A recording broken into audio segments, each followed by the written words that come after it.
Welcome, Class 9 Mathematicians.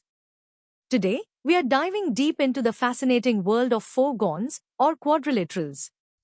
Specifically, we'll unravel the intricate hierarchy that connects squares, rectangles, rhombuses, and parallelograms. Get ready for a four-level journey, from easy foundational concepts to the most challenging competitive insights, exploring how these shapes are related and what makes each one unique. Let's begin our geometric adventure. Ready to unlock the secrets of quadrilaterals? Let's start with the basics and build our understanding step by step. This easy level will set the foundation for everything we explore today. First, what's a quadrilateral? Simply, it's any four-sided polygon. Now, imagine a special type, the parallelogram. It's a quadrilateral where opposite sides are parallel. Think of a slanting box. Next, a rectangle. It's a parallelogram with all angles at 90 degrees like a door frame. Then, we have the rhombus, a parallelogram with all four sides equal, resembling a diamond shape. And finally, the star of our show, the square. It's unique because it perfectly combines the properties of both a rectangle and a rhombus, having all sides equal and all angles at 90 degrees. Understanding these core definitions is our first crucial step.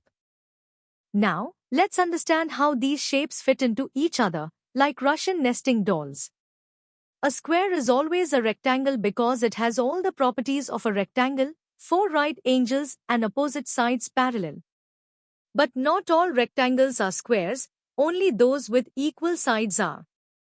Similarly, a rectangle is always a parallelogram because its opposite sides are parallel. Moving to the rhombus branch, a square is also always a rhombus because all its sides are equal. And a rhombus is always a parallelogram because its opposite sides are parallel. This subset idea is key. If a shape is a subset of another, it means it's a more specific version, inheriting all its parents' traits. Time to test your understanding. Think about these questions. Are all squares rectangles? Why or why not? Can a rhombus ever have all its angles as right angles, and if so, what's it called? And finally, if a shape has only opposite sides parallel, is it definitely a square? Pause, ponder, and see if you can explain your reasoning for each. These will help solidify your grasp on the basic hierarchy. Great job with the basics. Now, let's deepen our knowledge. In this medium level, we'll explore the specific properties that define each shape and how they relate to the overall hierarchy. Let's dive into the defining characteristics. A parallelogram, at its core, has opposite sides parallel. But it also has opposite sides equal, opposite angles equal, and its diagonals bisect each other. A rectangle builds on this. It's a parallelogram where just one angle being 90 degrees makes all its angles 90 degrees. Plus, its diagonals are equal. A rhombus is a parallelogram where having just two adjacent sides equal means all four sides are equal. Its diagonals also have unique properties. They are perpendicular and bisect the angles. The square, being both a rectangle and a rhombus, combines all these amazing properties. To truly grasp this hierarchy, let's visualize it like a family tree or a Venn diagram. Imagine a large circle representing all parallelograms. Inside this circle, we have two overlapping smaller circles, one for rectangles and one for rhombuses. Where these two smaller circles intersect, right in the middle, that's where the squares reside. This visual clearly shows that a square possesses the characteristics of both a rectangle and a rhombus, and all three are special types of parallelograms. This intersection is the key to understanding the square's unique position. The power of this hierarchy lies in property inheritance. When a shape is a subset of another, it automatically inherits all its parents' properties. For instance, since a square is a rectangle, it must have equal diagonals and four right angles. And since it's also a rhombus, its diagonals must be perpendicular and bisect its angles. This means a square is a supershape, combining the best of both worlds. Conversely, a rectangle doesn't necessarily have equal sides, and a rhombus doesn't necessarily have right angles. These are the distinctions that keep them separate until they become a square. Now, it's time to apply your deeper understanding. Tackle these 5 questions. If a quadrilateral's diagonals bisect each other, what's the minimum type of shape it is? If a parallelogram has all equal angles, what is it? Why can't all parallelograms be rectangles? Can you name 2 properties unique to a square that a general rhombus might lack? And finally, prove that a quadrilateral with 4 equal sides and 1 right angle must be a square. Good luck! Ready to push your understanding further? In this hard level, we'll delve into formal proofs, sufficient conditions, and the intricate relationships that solidify the quadrilateral hierarchy. At this level, precise definitions are paramount. A parallelogram is a quadrilateral with 2 pairs of parallel sides. A rectangle refines this by adding the condition of at least 1 right angle, which then implies all angles are right angles.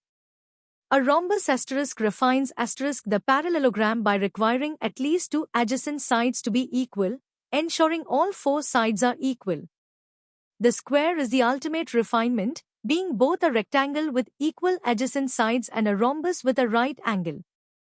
These formal definitions are the bedrock for proving the hierarchy. For example, to prove a rectangle is a parallelogram, we simply show it meets the parallelogram's definition of having opposite sides parallel, which is true due to its 90-degree angles. Let's look at the sufficient conditions that transform one shape into another. A parallelogram becomes a rectangle if just one of its angles is 90 degrees, or if its diagonals are found to be equal. On the other hand, a parallelogram transforms into a rhombus if its adjacent sides are equal, or if its diagonals are perpendicular, or even if its diagonals bisect its angles. A square is formed when a parallelogram satisfies the conditions for both a rectangle and a rhombus simultaneously. For instance, a parallelogram with equal and perpendicular diagonals is unequivocally a square. These conditions are vital for identifying and classifying quadrilaterals. The properties of diagonals are like geometric fingerprints, offering critical clues to a quadrilateral's identity. For any parallelogram, its diagonals always bisect each other. Now, if those diagonals are also equal in length, you're looking at a rectangle. If they are perpendicular to each other and bisect the angles of the shape, then it's a rhombus. And the square, being the culmination of these properties, has diagonals that not only bisect each other but are also equal in length, perpendicular, and bisect the angles of the square. Understanding these diagonal properties allows for precise identification and proof of shape types. It's time for some rigorous thinking. These 7 questions will challenge your understanding of proofs and advanced properties. Prove that if a parallelogram's diagonals are equal, it's a rectangle. Or if they're perpendicular, it's a rhombus. Can a shape be a rectangle and a rhombus without being a square? If a quadrilateral has all sides equal and equal diagonals, what is it? Think about a parallelogram with a 100-degree angle. Can it be a rectangle? Explain why a square is the most specialized. And finally, if a quadrilateral has opposite sides parallel and equal diagonals, identify and justify its type. Good luck! Congratulations on making it to the hardest level. Here, we'll explore competitive level problem solving, real-world applications, and the deep theoretical connections that bring the hierarchy of quadrilaterals to life. Prepare to think like a true mathematician. At a competitive level, coordinate geometry becomes an indispensable tool for proving these hierarchies. By placing quadrilaterals on a coordinate plane, we can use distance, slope, and midpoint formulas to rigorously demonstrate properties. For instance, to prove a rectangle is a parallelogram, we can assign coordinates like a, 0, h, b, WHCW0 D00. Calculating the slopes of opposite sides will show they are equal, confirming parallelism. Similarly, checking the lengths of diagonals using the distance formula can prove they are equal, a key property of rectangles. This analytical approach provides concrete, numerical proof for abstract geometric concepts, making it a powerful problem-solving technique. Beyond just definitions, understanding the minimum conditions required to elevate a general shape to a specific type is crucial. For example, a simple parallelogram needs only one additional property to become a rectangle: either one angle is 90 degrees or its diagonals are equal. To become a rhombus, it needs adjacent sides to be equal, or perpendicular diagonals, or diagonals that bisect its angles. The square stands at the intersection, requiring a combination of these conditions. For instance, a parallelogram with equal asterisk and asterisk perpendicular diagonals is automatically a square. This precision in identifying minimal conditions is key to solving complex problems and understanding the underlying structure of these shapes. The hierarchy also extends to how general quadrilaterals can be transformed. Consider Varanon's theorem. If you connect the midpoints of the sides of any quadrilateral, the resulting inner figure is always a parallelogram. This demonstrates the fundamental nature of parallelograms within the broader family of quadrilaterals. What's fascinating is that the type of outer quadrilateral influences the inner parallelogram. If the outer quadrilateral is a rectangle, the inner figure is a rhombus. If the outer is a rhombus, the inner is a rectangle. And if the outer is a square, the inner figure is also a square. This theorem beautifully illustrates the deep interconnections and transformations within the quadrilateral family, providing a rich area for exploration and problem solving. The hierarchy of quadrilaterals isn't just theoretical, it has profound real-world applications. Think about architecture and engineering. The stability of buildings often relies on rectangular and square components due to their rigid 90-degree angles. In computer graphics, these shapes are fundamental for rendering objects and creating realistic environments. Artists and designers use these geometric principles for balance and aesthetics. Even in everyday life, like tiling a floor, squares and rectangles are preferred because they tessellate perfectly, without gaps. Understanding these properties allows for efficient design, construction, and problem-solving across various disciplines, showcasing the practical power of geometry. Now for the ultimate test of your quadrilateral mastery. Questions 1 through 5. Use coordinate geometry to prove that specific points form a square. If a parallelogram's diagonals are perpendicular, prove it's a rhombus. Explain how Varanon's theorem highlights the importance of parallelograms. Prove that a quadrilateral with equal and bisecting diagonals is a rectangle. And describe why square tiles are efficient for flooring.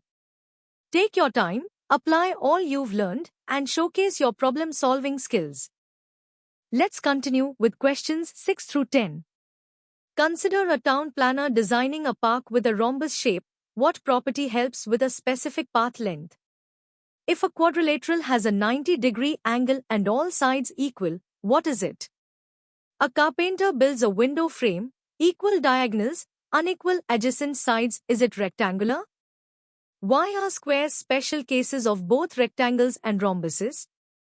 And finally, when would knowing a rhombus's perpendicular diagonals be more useful than just knowing it's a parallelogram?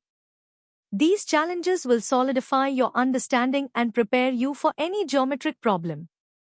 And that wraps up our deep dive into the fascinating hierarchy of quadrilaterals.